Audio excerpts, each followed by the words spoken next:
How to grieve, क्योंकि कुछ ऐसे टॉपिक्स हैं जिस पे हम बात करना पसंद नहीं करते, कुछ टॉपिक्स हैं जिस पे हम जो थोड़े से टैबू लगते हैं, और हम ये कहते हैं कि नहीं नहीं अब किसी के जाने की बात नहीं करनी, या इस टॉपिक पे बात करने की जरूरत। मेरा ये मानना है, ईमान है कि खुदावंद के लिए कोई भी टॉपिक टैबू नहीं है। जो भी टॉपिक आपके माइंड में आ रहा है, जो भी सवाल आपके माइंड में आ रहा है, खुदावंद चाहते हैं कि आप आएं और वो सवाल पूछें और उस सवाल को डिस्कस करें। और आज हम इस, क्योंकि एक चीज का मुझे पता है अपनी जिंदगी में, अगर मैं कुछ भी छोटा करूंगा ना अपनी जिंदगी में, और वो अपनी मदर के साथ, आई नो, मुझे 100% पता है कि she be proud of me.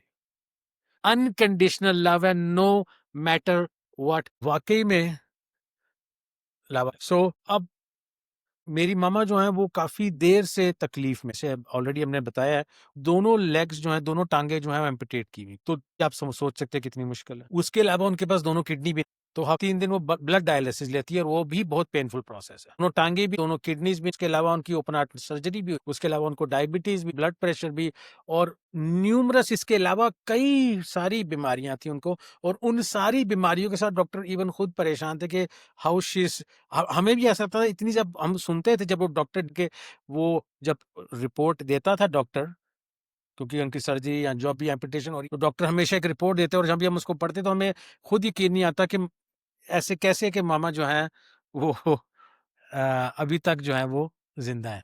Really मैं सरप्राइज होता। मेरी एक ख्वाहिश थी दिल में, एक दो ख्वाहिशें थी जो कि वो पूरी नहीं हो सकी। अपनी मामा को जो है वो सर्टन चीजें दिखाऊंगा या दूंगा। इसमें से एक मेरी बड़ी ख्वाहिश थी कि जेकब नहीं है लेकिन एक औलाद मैं उनके हाथ में रखूंगा, और वो खुश होंगी उसको देख के, बेटा या बेटी को। लेकिन खुदावंद की जो मर्जी है वो, ये ट्यूसडे मेरी बहन सदफ ने मुझे मैसेज किया कि मामी अस्पताल में है, और डॉक्टर ने कहा है कि बड़ी क्रिटिकल सिचुएशन है, तो आप यूके आ जाए। तो मैंने उसी टाइम टिकट्स देखना शुरू करने, देखा कि 2 दिन के बाद जो है वो टिकट अवेलेबल भी है, सही प्राइस भी है। तो मैंने लिखा कि अपनी बहन को कि 2 दिन के बाद अगर मैं आ जाऊं तो वो ठीक है। उसने कहा कि वो आपकी मर्जी है, देख लो, लेकिन डॉक्टर कह रहे कि सिचुएशन जो है वो इतनी अच्छी है। अब 10 बजे हमारी डिस्कशन चल रही है।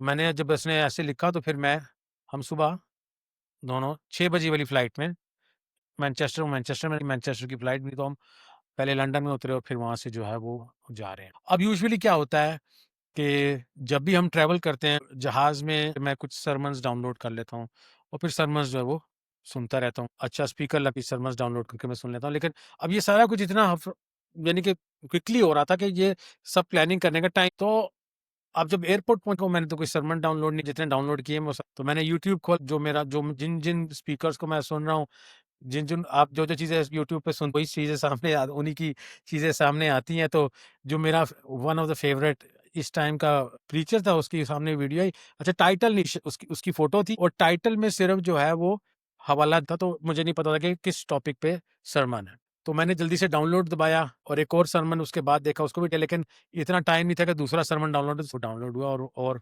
और नींद भी थोड़ी सी आ रही थी, क्योंकि सारी रात नहीं हम सो पाए, नींद भी आ रही थी, क्योंकि जब आप ऐसी न्यूज को नींद भी, वो टायर्डनेस से नींद तो आ रही थी, लेकिन अब हेडफोन लगा के मैंने सरमन सुनना शुरू किया।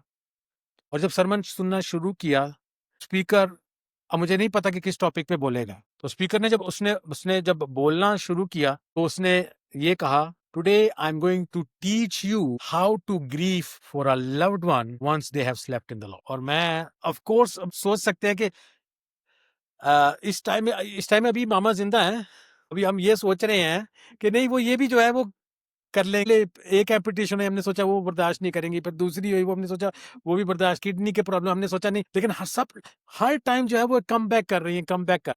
लेकिन इस टाइम में जब हमें जहाज में, सारी की सारी मेरी नींद ना एक सेकंड में ये ऐसी क्योंकि मैंने कुछ इंटेंशनली डिलिबरेटली इसको डाउनलोड, तो ये इस टॉपिक पे इस टाइम में क्यों बात कर रहा है। बहरहाल ऑफ कोर्स एक थोड़ा सा फिर एक हिंट मिल जाता है कि कुछ भी हो सकता है, तो मैंने फिर बड़े इंटेंटली और बड़ी ध्यान से जो है, और बहुत ही पावरिंग सरमन था मेरे लिए, एम्पावरिंग था वो। और फिर हम लंदन में थे, लंदन में हम अब ट्रेन पे बैठे हैं, तो सदब ने कॉल कर दी कि मामा इज नॉन। तो उस टाइम पे जब मैं ट्रेन में बैठा, और वो चीज ये है कि खुदावन जो है अपने खादमों को, अपने फॉलोअर्स को, खुदावंद से जो मोहब्बत करते हैं, खुदावंद जो है उनको पहले से ही ट्रेजेडी के लिए तैयार कर दे। खुदावंद जो है वो क्या करते हैं, जिनसे खुदावंद मोहब्बत रखते हैं, जिनका रिश्ता है खुदावंद के, खुदावंद पहले ही उनको किसी मुश्किल वक्त के लिए।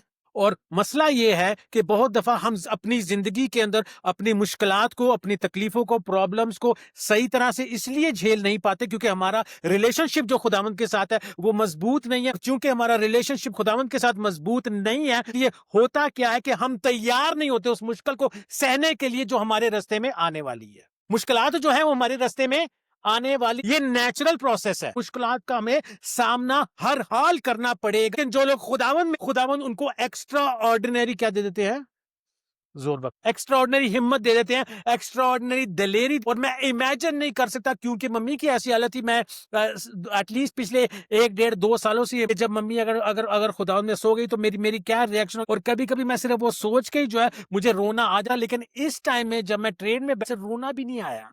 अब ये मतलब नहीं कि मैं एक बुरा बेटा हूँ, हो भी सकता है कि मैं बहुत बुरा बेटा हूँ, लेकिन उस तरह बुरा नहीं। मेरे कहने का मतलब उस तरह से रोना नहीं आया, मतलब कि वो दुख जो है वो ऑलरेडी खुदावन ने उस दुख को जो है वो हल्का कर, क्योंकि खुदावन ने एक अंडरस्टैंडिंग पहले, बजाय इसके कि मैं इस चीज का दुख करूं कि मेरी माँ जो है वो खुदावन में सो गई है और मेरे साथ अब नहीं है। और खुदावन ने कहा सिर्फ एक पर्सपेक्टिव की, सोच की बात है, ये सिर्फ एक माइंडसेट की बात, ये सिर्फ एक मेंटेलिटी की बात है कि आप उसी इंसिडेंट को और उसी बात को किस नजरिए से देखते हैं। कि आया आप इसको मातम कर, रोने और धोने वाली बात को तरह देखते हैं, या इसी बात को आप सेलिब्रेट, एंजॉय करने के लिए, और इस चीज को जो है वो दूसरों के साथ। तो खुदावंद हमें सिखा रहे हैं दो चीजें। एक तो खुदावंद हमें ये सिखा रहे हैं कि जो कुछ भी, ये मैटर नहीं करता कि हमारे साथ हो क्या रहा है, ये मैटर नहीं करता कि हमारी जिंदगी में क्या मुश्किलात आ रही हैं, ये मैटर करता है कि जो वो मुश्किलात और जो वो तकलीफें हमारी जिंदगी में आ रही हैं, हम उसको किस नजरिए से देखते हैं, क्या मैटर कर रहा है। अब आपको सबको पता है, और सबने इस बात के साथ अग्री भी किया कि अगर हम अपनी वालदा को, तो वो हमारी जिंदगी का एक बहुत बड़ा लॉस है, क्योंकि मदर से ज्यादा आपको अनकंडीशनल लव इस दुनिया में कोई और नहीं। लेकिन उस लॉस के बावजूद भी, उस लॉस के आप इसको इंस्टेड ऑफ एक मातम करने वाली सूरत हाल, एक सेलिब्रेट करने वाली खुशी को देख सकते हैं। That she lived a beautiful life, जिंदगी गुजारी है। आपके नजरिए के तब्दील होने से ना सिर्फ आप कुव्वत पा रहे हैं, बल्कि क्या, दूसरे भी कुव्वत। मैसेज क्या दिया, अब वो पास्टर जो है वो मैसेज क्या दे रहा था। पास्टर ने मैसेज दिया डेथ पे। अब 2 लोगों की डेथ उसने मेंशन की। इंटरेस्टिंगली, जो वीकली सरमन्स करते हैं उसी एरा से, उसी टाइम से, लास्ट टाइम में 12 स्पाइस के रिपोर्ट लेकर आए थे, उस पर मैसेज दिया था। और उसी टाइमलाइन से रिलेटेड जो है 2 लोगों की डेथ के बारे में। उसमें से एक है एरन, हारून, और दूसरा है मूसा। अब किसी को पता हो हारून की डेथ पे क्या हुआ या मूसा की डेथ पे क्या हुआ? तो हारून का, तो एरन की डेथ के बारे में। मूसा की डेथ के बारे में, हाँ जी, पहाड़, वेरी गुड, खुदा ने खुद ही दफनाया था, वेरी गुड। स्टूडेंट अच्छे वाले तो इस साइड पे बैठे हुए, बाकियों को क्या हो गया? तंग भी हुई, वेरी गुड। और कुछ याद हो मूसा की डेथ से रिलेटेड किसी को? मूसा की डेथ और हारून की डेथ, मेंटल, उसका उसका जो चोगा है, हारून का चोगा उतर के उसके बेटे को पहना दे। मतलब अब तुमको पता है कि किसकी डेथ हो जानी है, हारून की। और चोगा उतार के उसके बेटे, जो अब उसकी जगह क्या है, लीडरशिप की पोजीशन क्या है, का बेटा लेगा। ओके, मूसा के मर जाने के बाद भी सेम होता है, ट्रांसफर ऑफ बियाबान में आगे चल पड़ता है। 30 दिन वो वहां पर ही रही, डेथ को उन्होंने जो है वो मातम किया। उस मातम करने के भी 2 सेक्शन थे। पहला जो सेक्शन है वो 7 दिन का था, जिसको शिवा कहते, ये इंडिया वाला शिवा, हिब्रू वाला शिवा, जो में 7 दिन वो जो है इंटेंस मातम कर, और बाकी के जो दिन है वो दोबारा से सोसाइटी में या अपने जो नॉर्मल काम है उसमें जो है वो दोबारा से करने के लिए फुल्ली तरह ही, लेकिन वो अपने आप को तैयार कर रहे होते हैं। लेकिन उस टाइम भी वो मातम में और शोक में होते हैं। पहले 7 दिन वो सिर्फ और मातम और शोक कर रहे हैं, बाकी दिन जो है वो मातम शोक भी कर रहे हैं, लेकिन वो बाकी जो अपनी जिंदगी के जो दूसरे काम है वो आगे जो है वो बढ़ने की तैयारी। अब यही 30 दिन, जो सेम 30 दिन, ना सिर्फ हारून की डेथ पे बल्कि मूसा की डेथ पे भी खुदावन ने कहा कि 30 दिन का मातम करो।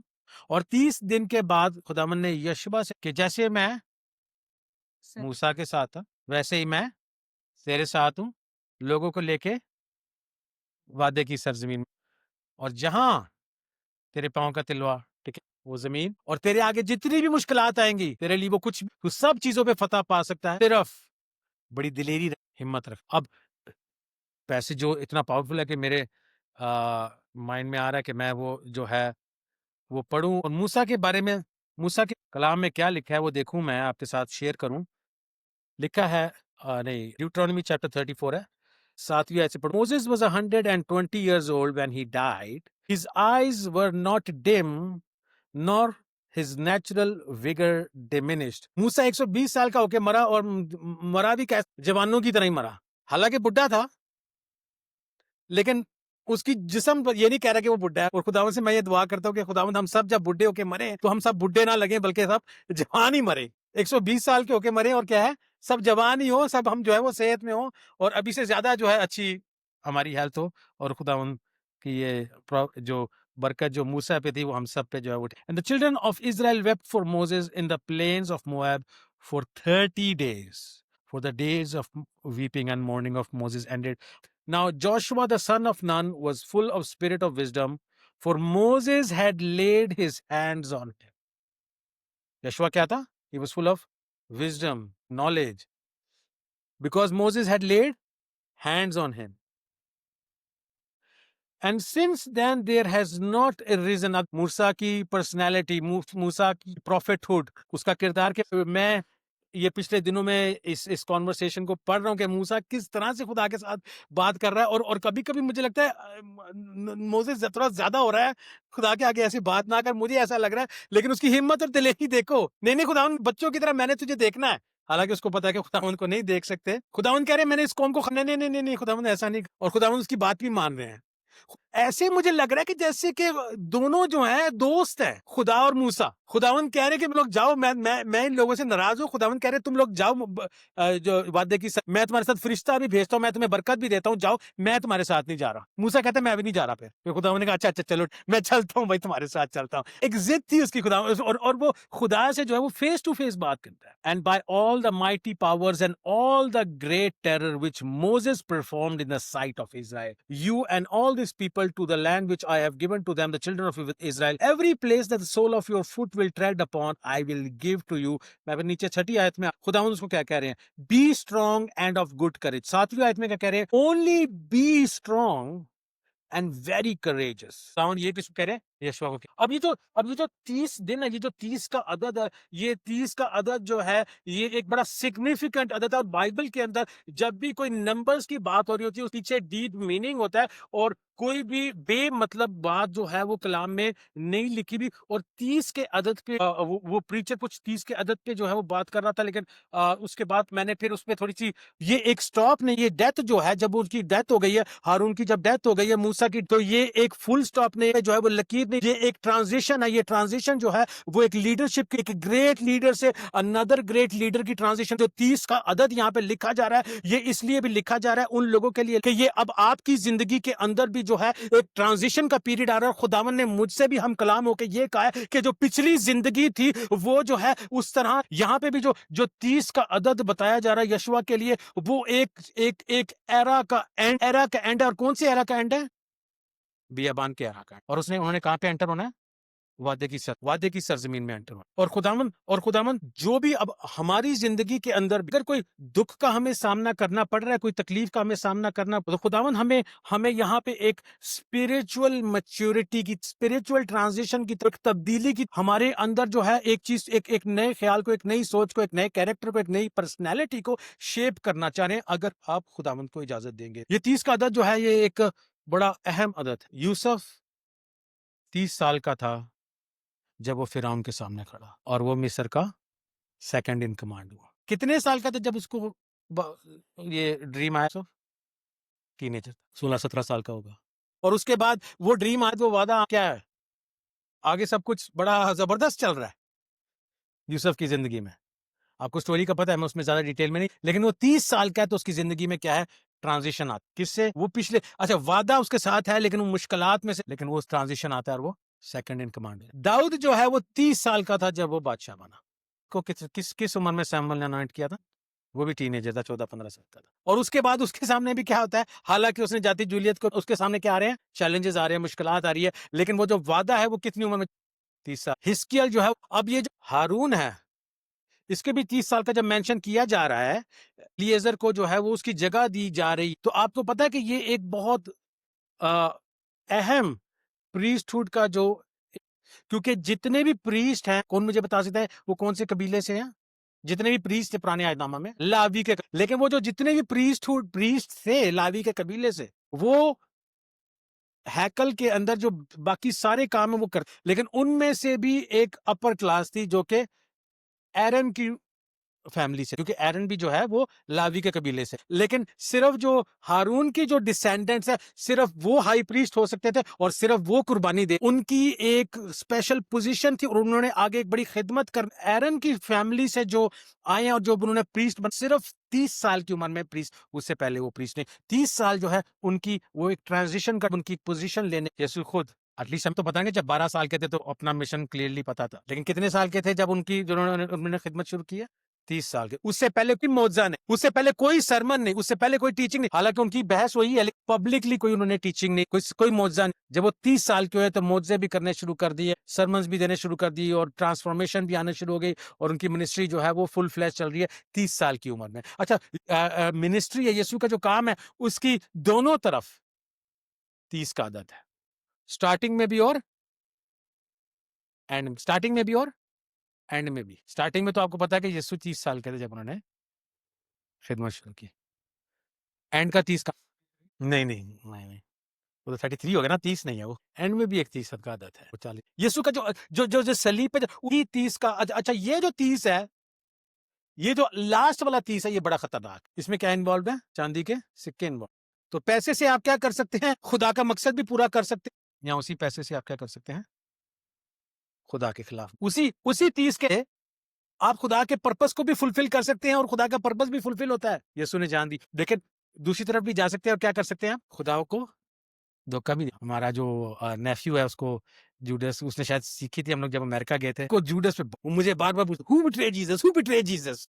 मैं कहता था जूडस, उसको बड़ा गुस्सा आ रहा था जूडस के ऊपर, उसने यीशु को तो, बड़ा इमोशनल बच्चा है वो। जब ये सारी सिचुएशन में खुदावन आपको और मुझे आज ये सिखाना चाह रहे हैं, ये बताना चाह रहे हैं कि हम सब यहाँ पे ना, हम सब यहाँ पे एक ट्रांजिशन में, अगर आप चाहेंगे, अगर आप सोचते हैं कि आप इस जर्नी में, इस ट्रांजिशन में खुदावन ने पे रख, आप भी हमारे साथ एक ट्रांजिशन में है। किस ट्रांजिशन में? वो जो स्पिरिचुअल मैच्योरिटी पहले नहीं थी, अब आपको खुदावन दावत दे रहे हैं किस चीज की? कि अब आप एक सफर में, किस चीज? एक स्पिरिचुअल मैच्योरिटी की, जो आपकी ये चॉइस जो है वो आपकी है, चॉइस जो है वो आपकी है। जिस तरह से आपकी पहले जिंदगी गुजर रही है, आपने वैसे ही जिंदगी गुजारनी है, तो उसकी भी आपकी चॉइस आप कर सकते हैं। या अगर खुदावंद आज आपको इस चीज की दावत दे रहे हैं कि अगर आपने स्पिरिचुअल मैच्योरिटी की तरफ आगे बढ़ना है तो इस ट्रांजिशन में आप हमें ज्वाइन कर सकते हैं, ताकि हम इकट्ठे मिलकर जो है इस ट्रांजिशन में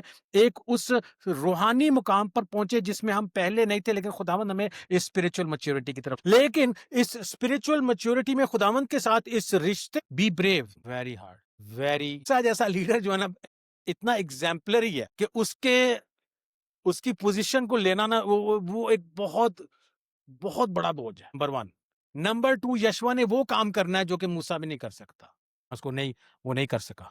क्या काम करना? वादे की सरजमीन में कोई मसले नहीं, वहां पे क्या है? जायंट्स है, जायंट्स को हराना है। तो क्या लगेगा? क्या लगेगा? डर लगेगा, डर लगेगा। और हमारी जिंदगी के अंदर भी बहुत सारी ऐसी सूरत हाल पैदा होंगी जो हमें हमारी जिंदगी के अंदर क्या क्रिएट करेंगी? डर पैदा करेगी। अच्छा, हमारी जिंदगी में डर कहाँ, क्यों आता है? आज हम इस चीज को सीखेंगे कि डर का हमने सामना कैसे करना है। अब आप चंद सेकंड ले और अपने आप से ऑनेस्टली ये बात पूछे, क्या चीज है जो आपके अंदर डर पैदा कर? रियलिटी में पूछिए अपने आप से। अगर आप दिलेर हैं तो आप ऊंचा भी जवाब दे सकते हैं, लेकिन अगर नहीं तो आप अपने अपने अंदर सोचिए क्या चीज है जो आपके अंदर, और अगर आप उसको सोच पाएंगे तो हो सकता है आज खुदावंद आपके उस डर को। अच्छा, हमारा डर क्या है? हमने तो 1 साल से कोई आमदनी नहीं हमारे पास। कितने हैं आप में से जो आराम से बैठे होंगे, 1 साल से कोई आमदनी नहीं है, क्या कर रहे होंगे? हाथ पैर हिला रहे होंगे और कुछ ना कुछ करना पड़े। अब खुदावंद हमें क्या कह रहे हैं? Be still and know that I am the Lord. खुदावंद में क्या, फैमिली है, आपके आपके अखराजात हैं, सारा कुछ है, और 1 साल से आप कमा नहीं रहे और खुदावंद कह रहे हैं कैसे करेंगे?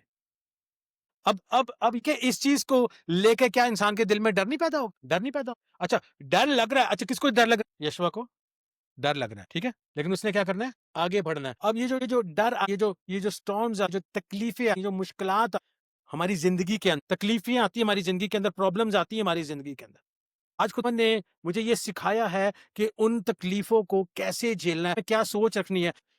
मैं एक प्रीचर को, इसी प्रीचर को सुन रहा था जिसको मैंने जहाज में सुना, इसका एक दूसरा सरमन सुन रहा था मैं। 80s में 90s में बड़ा फेमस प्रीचर था, वो भी खुदा ने सो गया है। ऐसा बड़े जोश वाला ब्लैक प्रीचर जो है ना, जो वो गा गा के जो है कलाम सुनाता है, आखिर में वो गा सारी की सारी स्टोरी बिब्लिकल जो है वो गा के सुनाता है, और साथ में चर्च भी जो है वो झूम रहा है और नाच रहा है। और अब ये 80s की तो वो कह रहा है कि मैंने ना मर्सिडीज खरीद ली, तो चर्च वाले कह रहे हो पादरी देखो मर्सिडीज ले लिए, क्या जरूरत है पादरियों को ऐसी गाड़ियों की। लेकिन वो कह रहे कि अब उसका नाम इतना हो गया था कि उसकी इतनी अपॉइंटमेंट्स होती हैं, उसको कितनी जगह पे इनवाइट करते, कहते हैं मुझे जहाज में जाना अच्छा है, मुझे ना गाड़ी में जाना की थी। उसका एक और भी रीजन है, और इसका रीजन ये है कि तो हम देखते हैं कि स्टॉर्म के दौरान बहुत सारे लोगों ने अपनी गाड़ी जो है वो साइड पे पार्क कर लेते हैं और कहीं पे शेल्टर ले लेते हैं। Though I go through the valley of the shadow of death I will fear. अच्छा, उसमें क्या कहता है, though I walk through the valley of the shadow of death. अच्छा, वैलीज कलाम में ये नहीं लिखा कि वैलीज हमारी जिंदगी में, वादियां हमारी जिंदगी में नहीं आएंगी और उस वादियों के अंदर जो है वो अंधेरा और साया नहीं होगा, या वहां पर मौत नहीं होगी। जब परेशानी हो तो हमने क्या करते रहना, चलते रहना। वो काम जो खुदावन ने हमें हमें अपने स्टॉर्म्स का किस तरह से सामना करना है, वो काम जो खुदावन ने हमें दिया है करने, वो फिर भी हमने किसके साथ करने, दिलेरी और हिम्मत के साथ वो काम क्या, चाहे हम उस इम्पैक्ट के, उस हिम्मत के साथ हम उतनी अच्छी तरह से ना, बाकी टाइम में जब हम अपनी मुश्किल के वक्त में हमें वो काम करने मुश्किल होते हैं जो खुदावन ने हमें दिए हैं करने के लिए, लेकिन फिर भी उसको हमने क्या करना है, दिलेरी और हिम्मत के साथ उसको कर। इसी मकसद के लिए ज़हन में था कि अभी अभी फ्रेशली एक हफ्ता पहले मामा जो है वो भी खुदावन में सो गई हैं। आपके जो करीबी हैं उनको इनवाइट करो और उनके सामने एक एग्जाम्पल होगी कि मैंने जो तुझे हिम्मत और दलेरी दी है और जो तुझे काम दिया है, तुझे टास्क दिया कि तूने खुदा का कलाम जो है वो लोगों के साथ शेयर करना, और कुछ भी हो जाए, जो मर्जी मुश्किल हो, जितनी मर्जी तकलीफ आ जाए, अपना काम जो मैंने तुझे दिया है उसको तूने रोकना नहीं है और उसको तूने करते रहना। बेशक तेरे पास इतनी हिम्मत हो, दिलेरी, इतनी अकल हो, इतनी समझ हो या ना हो, तुझे जो मैंने काम दिया तूने उसको दयानतदारी के साथ पूरे दिल के साथ जो है ना है, और वही एग्जाम्पल जो है तूने दूसरों के सामने सेट करनी है। अपने क्या करना है, हम स्टॉर्म्स में क्या चलते रहना। अगर हम दुआ करते हैं, मुश्किल आ गई, क्या करना शुरू बंद कर देते हैं। अगर हम कलाम पढ़ के तकलीफ आ गई तो हम क्या करना शुरू करें, कम कर देते। जो चीज हमें उस स्टॉर्म में, उस मुसीबत में, उस मुश्किल में है, हम उसी को क्या कर देते हैं, अभी क्या नहीं कर रहा, दिल। अब इस मौके पे अपने आप को ना कह लो कि कमजोर महसूस कर रहा हूँ, और खुदावन से क्या मांग रहा हूँ, हिम्मत और दिलेरी। तो खुदावन मुझे एक आयत देते हैं जो है वो आपके साथ शेयर करने के लिए। यशायाह 40 बाप एक आयत देते हैं मुझे। वो यशायाह 40 बाप है और उसकी वर्स है 29 से। वीक ही gives power to the weak and to those who have no might he increases strength. ये मेरी अपनी माइट नहीं, अपनी स्ट्रेंथ नहीं, दिलेरी नहीं, ये एक सुपर नेचुरल ब्लेसिंग है जो कि खुदावंद मुझे दे रहे हैं और आपको भी देना चाहते हैं कि जब आप अपनी तकलीफों से और मुश्किलात से गुजरे, जब आप अपनी कमजोरियों के वक्त, खुदावंद आपको he gives power to the weak and to those who have no might he increases strength. आज हम स्ट्रेंथ के बारे में लिखा, इवन द यूथ शैल फेंट एंड बी वेरी। जवान जो है वो क्या, थक जाएंगे, वो कमजोर हो जाएंगे। And the young man shall utterly fall, के पास होगी कुवत, किसके पास होगी, but those who wait on the Lord shall renew their strength. They shall mount up with wings like eagle, they shall run and not be weary, they shall walk and not faint. Those who wait on the Lord, क्या मतलब है इसका, जिन्होंने खुदावंद में क्या रखा, सब्र रखा हुआ। अब मतलब ये है कि मुसीबत के वक्त में डायरेक्शन किस तरफ है, उनकी डायरेक्शन किसकी तरफ है, खुदा की तरफ है। आमतौर पे के वक्त में हमारी डायरेक्शन खुदावंद से अगेंस्ट हो जाती है। यहाँ पे क्या कर रहे हैं, जब हम अपनी डायरेक्शन खुदावंद की, तो क्या मिल रही है, एक्स्ट्राऑर्डिनरी स्ट्रेंथ मिल। 1 वर्स की पहली आयत में उसमें लिखा है, their strength, let them come near and let them speak, let us come near together for judgement. कि आप इस आयत को समझे और अपनी जिंदगी में जो है वो कुव्वत पाएं खुदावन से। Keep silence before me O coastlands and let the people renew their strength, let them come near then let them speak, let them come near together for judgment. ठीक है, बड़ी इंपॉर्टेंट आयत है। अगर किसी के पास उर्दू का है तो वो निकाल के पढ़े, या कोई और ट्रांसलेशन है वो पढ़े, क्योंकि इस आयत को समझना जो है वो आपके लिए बहुत ही बायस बरकत है, मेरे लिए बड़ा बायस बरकत है। इसको आप इस आयत से हमें जो है वो बड़ी पावर मिली। ये सुबह मैं आयत इसको मैं पढ़ रहा था, मुझे समझ नहीं आ रही थी, तो आज सुबह हमने एक सरमन सुना, उसमें से मुझे इस आयत की जो है बड़ी एक डीपर अंडरस्टैंडिंग जो लिखा है, कीप साइलेंस बिफोर मी। खुदावंद कह रहे हैं कीप साइलेंस बिफोर मी। कुव्वत पाने का क्या तरीका है? कीप साइलेंस बिफोर मी। क्या मतलब है इसका? खुदावंद के साथ हम क्या वक्त गुजारे? क्वाइट टाइम तक वो खुदावंद के साथ। अब बरकत की बात ये थी जब हम ट्रेन से हॉस्पिटल पहुंचे, तो ये खुदा का मौजज़ा क्या की बरकत के जो भी कह ले इसको, हमें तकरीबन 2.5-3 घंटे मिले मामा के साथ। हालांकि मामा सो गई थी, लेकिन 2.5-3 घंटे हमें हॉस्पिटल में मिले उनके साथ स्पेंड करने। स्टार्टिंग में काफी लोग आ रहे थे, चर्च वाले, फैमिली मेंबर सारे, लेकिन उसके बाद तकरीबन 1-1.5 घंटा साइलेंस में और वो जो 1-1.5 घंटा साइलेंस में गुजारने को मिला मम्मी के साथ, वहां पे मैं खामोशी में और मैं दुआ में था, और मैं इस चीज पे बिलीव नहीं करता कि मामा मुझसे बात कर रही, मैं वो वाला नहीं हूँ रीइंकार्नेशन, लेकिन किसी तरीके से मुझे ऐसा फील हो रहा था, ऑनेस्टली स्पीकिंग, कि खुदावन कुछ मम्मी की बातें मुझे जो उस क्वाइट टाइम, उस साइलेंस के, और एक बड़ी इंपॉर्टेंट बात जो वहां पे खुदावन ने मुझे बताई जब मैं उस क्वाइट टाइम में था, वो ये था कि इसी तरह से जिस तरह से तू अपनी अपनी माँ के साथ यहाँ पे बैठा हुआ है, खामोशी में कुछ वक्त जो है वो मेरे साथ गुजार, और मैं तुझ पे ना बहुत सारी बातें जो हैं वो रिवील करूंगा। और वहां पे अस्पताल के अंदर जो थोड़ा सा क्वाइट टाइम था जो मामा के साथ मैं वहां पे गुजार रहा था, मैं बहुत सी बातें जो है वो कहूंगा। ये रिवील उसकी बातों ने ये रिवील किया। 12 साल पहले मैंने उसको एक टॉपिक पे स्टडी दी थी, सेकंड कमिंग पे, और कह रहा है कि आज मैंने अपने बिजनेस को बंद करके मैं मिनिस्ट्री कर रहा हूँ, और मेरी मिनिस्ट्री जो है वो एस्केटोलॉजी पे, एंड डेज की स्टडी पे टॉपिक पे मैंने उसको 12 साल पहले कलाम सुनाया था। तो उसकी मिनिस्ट्री उस चीज के ऊपर बेस्ड है, वहां से यशवा को स्ट्रेंथन, समंदर के पास जो होता है ना, अब इसराइल को क्या लगता है? समुद्र भी लगता है। उसने कहा कि सारा इसराइल जो है कोस्ट लैंड तक आखिर तक है, लोग क्या करें? खामोशी रखें। आगे क्या लिखा है? पहले आपने क्या, अच्छा ये है खुदावन ने किस तरह से कुव्वत पानी। आपने क्या करना है? पहले आपने क्या करना है? कुछ टाइम खुदावन के साथ खामोशी में गुजारना है। ये प्रोसेस है, ठीक है ना? आपने अपनी पर्सनल प्रेयर, आपने अपना पर्सनल टाइम खुदावन के साथ स्पेंड कर, ये पहला स्टेप हो गया। आगे देखिए क्या लिखा है, आगे लिखा है, फिर आगे, late the people renew their strength. तो लोग जो है वो अपनी स्ट्रेंथ, और आज सुबह भी हमने यही सीखा कि आपको कुव्वत कैसे मिलेगी, पावर कैसे मिलेगी, जब आप अपना खामोशी में जो है वक्त खुदावन के साथ। फिर आगे लिखा है, अच्छा अब आपने कुव्वत पाली खुदावन से, आपने जो है खुदावन के साथ वक्त गुजार लिया, ये क्या लिखा है? Late them come near. सबसे पहले आपने किस में जाना है? सिक्लूजन में। सबसे पहले आपने सॉलिट्यूड में जाना है, सबसे पहले आपने आइसोलेशन में जाना, सबसे पहले आपने क्वाइटनेस में जाना है, सबसे पहले आपने खामोशी में जाना है खुदावन के। उसके बाद क्या लिखा है? Late them come near. उसके बाद क्या करना है? अच्छा आगे क्या करना है? Then let them speak. बल्कि अपनी कामों, अपनी लाइफ में हम बिजी, तो हमें क्या करना है? इकट्ठे भी होना है। और फिर क्या लिखा है? Late them speak. अदालत कौन कर रहा है? अब देखें ना क्या लिखा है? कीप साइलेंस बिफोर मी। आगे लिखा है late the people renew their strength, let them come near and let them speak.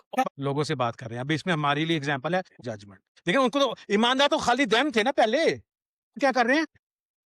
खुदावन क्या कह रहे हैं? क्या जजमेंट कर रहे हैं? ईमानदारों, खुदावन के साथ टाइम स्पेंड करना है, खुदावन में कुव्वत पानी है, फिर आपने इकट्ठे होना है, आपने बोलना है, और फिर आपने जजमेंट करनी है, जजमेंट करनी है। कैसे करेंगे जजमेंट? खुदावन यहाँ पे कह रहे हैं अगर आपने स्ट्रेंथन होना है ना, आपकी जिंदगी के अंदर कोई भी क्वेश्चंस है, जजमेंट्स है, खुदा से रिलेटेड बहुत सारी सिचुएशन हमारे पास, हमारे खुदावन कह रहे हैं मैं नहीं डरता हूँ क्वेश्चन। क्या है वहां पे मत्ती 19 में आपको वो मिलेगा, यीशु कह रहे हैं कि यू विल बी द जज ऑफ द 12 ट्राइब्स।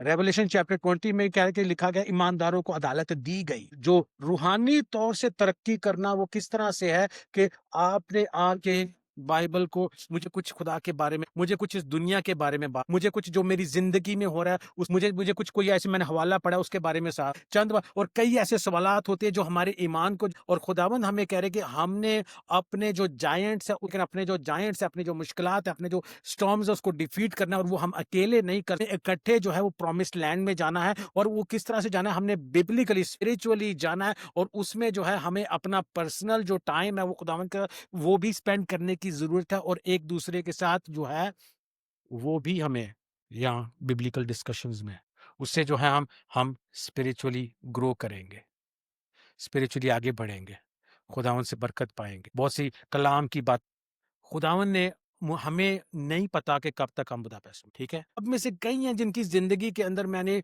बहुत सा कलाम का बीज जो है वो बोया है और वो आपको आपके लिए बाइस बरकत हुआ है। लेकिन ज़िंदगी की मसरूफ़ियात और चीज़ें और रिस्पॉन्सिबिलिटीज़ और ये सारी चीज़ें जो है हमें इस ख़्याल से जो है वो दूर कर देती है। लेकिन खुदावंद ये सिखाना चाह रहे हैं कि इस तरह से कि ये मामा वाली सिचुएशन है उसमें से भी खुदावंद ये सिखाना चाह रहे हैं कि ये हिम्मत और दिलेरी इस तरह से मिली है, ये खुदावंद का काम इस तरह से आगे अब फिर भी अपने दुख में और तकलीफ में कर रहा है कि खुदावन से कुव्वत पाई है और हम जो चीजों की तलाश कर रहे हैं, हम जिन चीजों के पीछे भाग रहे हैं इस दुनिया के अंदर, इस मटेरियल वर्ल्ड के अंदर, हम इन चीजों के पीछे भाग रहे हैं और उन चीजों को हम हासिल करना चाहते हैं, वही चीजें जो हैं वो बगैर मेहनत किए खुदावन हमें देना, हम खुद उन चीजों को जो है वो अपनी मेहनत से और अपनी सोच से, अपने ख्यालात से उन चीजों को हासिल करने के लिए रहते। लेकिन खुदावन ये कह रहे हैं कि कुछ वक्त आप मेरे मुझे अव्वल दर्जा दो। अब आपके मैं जो एक ज़हन में अगर एक सवाल है मैं उसका जवाब देना चाहूँ, किस तरह से खुदावन ने हमें मेंटेन किया हुआ है? अगर हम 1 साल से कम किस तरह से मेंटेन, हमें खुद नहीं पता। एक चीज़ का पता है, खुदावंद की बरकत है, खुदावंद की बरकत है। पहले से स्ट्रेस भी किस कई दर्जे कम है। हम अच्छी ज़िंदगी ऑफ कोर्स कोई-कोई चीज़ें स्ट्रेस पैदा करती है फ्यूचर को, लेकिन पहले की निस्बत कई चीज़ों से कम है। जो हमारी ज़िंदगी की टेस्टिमनी वो ये है कि खुदावंद के साथ जब हम वक़्त गुज़ारते हैं, खुदावंद के जब हम अगर हम मैं इसको अपने बुरे मतलब में नहीं लेना, लेकिन जब हम इकट्ठे मतलब में मिलके बाइबल स्टडी करते हैं, तो किसी न किसी तरीके से चर्च से भी ज़्यादा ज़रूरी है। हालाँकि मैं चर्च खुद जाता हूँ, चर्च जाने पे बिलीव करता हूँ, लेकिन चर्च में आपको एक जनरल ब्लेसिंग मिल सकती है। यहाँ पे हमने कई कलाम इकट्ठे मिलके ऐसे स्टडी किए, जिसमें हम सबको जो है वो पर्सनल बरकत मिली है और इसमें चर्च में जो है वो आपके लिए लैंग्वेज बैरियर भी हो सकता है। यहाँ यहाँ कुछ ऐसी बातें होती हैं जबकि हम लोग एक छोटे ग्रुप में जो वो बड़ी स्पेसिफिक होती है, वो बड़ी जो है वो आपकी ज़िंदगी से रिलेटेड हो कभी-कभी जो है। और चर्च जाना एक बहुत अच्छी चीज़ है और हम भी वीकली जाते हैं। आपको भी वो मैं ये नहीं कह रहा कि चर्च ना, लेकिन मैं ये कह रहा हूँ कि साथ-साथ में इस चीज़ की भी इम्पोर्टेंस रख कि हम रूहानी रफ़ाकत अपनी लाइफ़ में हमें इतना बिज़ी नहीं हो जाना कि इस खुदावंद के काम के लिए इसके लिए हमारे पास टाइम ना हो। जब हम खुदावंद को जो है वो सेकंड दर्जा, थर्ड दर्जा, फोर्थ दर्जा देते हैं अपनी ज़िंदगी में, तो हमें जो है वो अपनी ज़िंदगी से अपनी क्या है, खुद ही ब्लेसिंग से हमें खुदावंद से बरकतें तो बहुत के साथ हमने ना अपनी पर्सनल लाइफ़ में क्वाइट टाइम गुज़ारना, ना हमने इकट्ठे होके जो है वो खुदावंद के तो हम इस वीकली जर्नी के अंदर है जिसके अंदर खुदावंद हर हफ्ते को और वो कलाम मुझे भी नहीं पता होता कि अब नेक्स्ट वीक खुदावंद क्या कलाम, लेकिन वो ज़िंदगी से सिखा रहे होते हैं, हवालाजात से और खुदावंद चाहते हैं कि आप उस चीज़ में हम उस चीज़ उस जर्नी में जो है ना, और मैं और आप भी किसी एक-दूसरे की ज़िंदगी के अंदर कलाम बरकत का बीज, एनकरेजमेंट का, अपलिफ्टिंग का बीज जो है हो सके ताकि दूसरा जो है वो स्पिरिचुअली हम इस मुश्किल वक़्त में, इस ट्रांज़िशन में, इस दुःख के वक़्त खुदावंद ये सिखा रहे हैं कि ये एक ट्रांज़िशन पीरियड है। ये एक ट्रांज़िशन पीरियड है। उस पीरियड में मुझे फिर से मैं बता रहा हूँ, हमें नहीं पता कि अब हमने फ्यूचर में कहाँ, एक तरह से हमें पता है खुदावंद ने भी हमें हमारा प्रॉमिस्ड लैंड कि वो किधर है। लेकिन हमें ये एग्ज़ैक्टली नहीं पता कि हमने कब जाना है, कैसे जाना है, क्या होगा? और खुदावंद भी आपको आपके वादे की, लेकिन खुदावंद के साथ हमें क्या करने की ज़रूरत है? उस अंडरस्टैंडिंग को, जो उस रिश्ते में बढ़ने की ज़रूरत है। पर्सनली और कलेक्टिवली। अकेले नहीं प्रॉमिस्ड लैंड में, स्पिरिचुअल प्रॉमिस्ड लैंड में एंटर होने के लिए हम सबको कलेक्टिवली एक दूसरे के लिए, जब हम इकट्ठे होते हैं तो हम प्रेयर रिक्वेस्ट भी शेयर करते हैं और एक दूसरे से बात करते हैं, तो हम एक दूसरे के लिए दुआ भी करते हैं। तो उसके वजह से भी जो है हम स्पिरिचुअली जो है वो ग्रो। सो मैं दुआ करता हूँ कि इस सारी बातों से जो खुदावन आप